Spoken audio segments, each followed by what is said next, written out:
Dhanera પુલના service road બનાવવા અને ફરી બજારમાં બસ ચાલુ કરાવવા મુદ્દે મીટિંગ યોજ્યા બાદ આવેદનપત્ર અને 7 દિવસમાં ઉકેલ ન આવે તો ચક્કાજામની ચીમકી અપાઈ।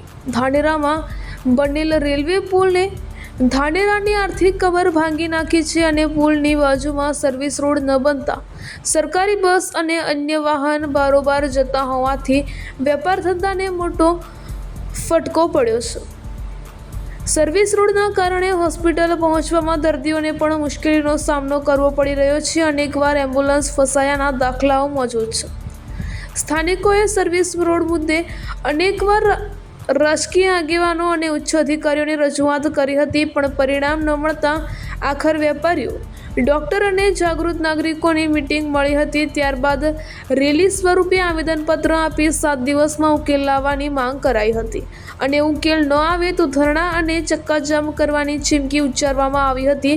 સરકાર અને તંત્ર યોગ્ય કાર્યવાહી ન કરે તો આવનાર દિવસોમાં સર્વિસ રોડ મુદ્દે મોટું આંદોલન મોટું સ્વરૂપ ધારણ કરે એ નક્કી જ છે।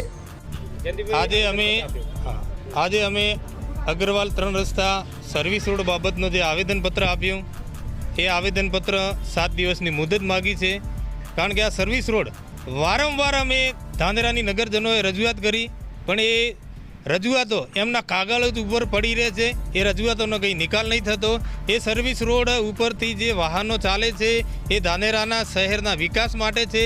ત્યાંથી જે સરકારી બસો આવે છે એ સરકારી બસો અહીંથી ચાલતી થાય। એ આવેદનપત્ર અહીંયા પ્રાંત સાહેબને આપ્યો। પ્રાંત સાહેબ જોડે 7 દિવસની મુદત માગી। એ 7 દિવસની મુદત સુધી પ્રાંત સાહેબ કંઈ નહીં કરે તો અમે આગળ અમારી રીતે ભારે આંદોલન કરશું એવી નગરજનો અને દરેક વેપારીઓએ આવેદનપત્ર આપી અને સાહેબને જણાવ્યું છે। ધાનેરામાં 3 રસ્તા છે, ત્યાં જે નવો બ્રિજ બન્યો છે છેલ્લા 3 વર્ષ થઈ ગયા। સામાન્ય રીતે જ્યારે બ્રિજ બને છે ત્યારે સર્વિસ રોડ સાથે યોગ્ય રીતે કરવામાં આવે છે, પરંતુ કોઈ પણ કારણસર સર્વિસ રોડ બન્યો નથી અને જે બન્યો છે તે ખૂબ જ સાંકડો છે, વાંકો ચૂકો છે, ખાડા ખચિયાવાળો છે।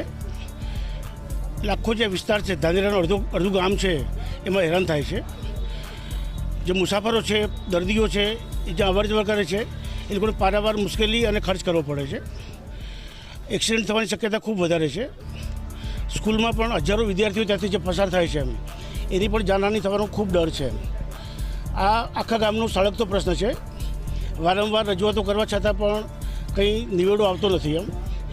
તમારી બધાની વિનંતી છે કે આપણે સરકાર સામે, અધિકારીઓ સામે બધાને આપણે જાગૃત કરીએ કે વહેલામાં વહેલી તકે આ પ્રશ્નનો ઉકેલ લાવે।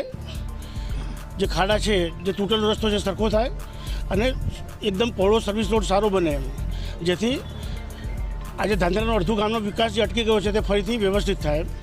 તો આપણે બધા જ ભેગા મળીને આખા ગામના લોકો આ બાબતમાં જાગૃતિ સાથે અભિયાન કરીએ અને વાત પહોંચાડીએ।